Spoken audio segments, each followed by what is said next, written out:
кыйналабыз, ар кандай грипп деген ооруларга чалдыгабыз.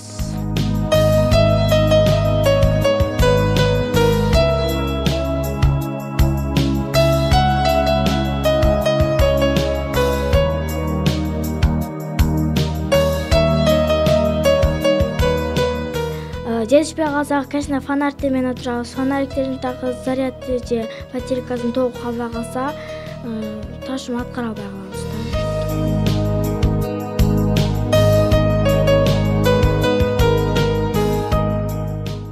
Саясий туткунлорго коргоо комитети аталган саясатчыны саясий кылмыш менен камалды деп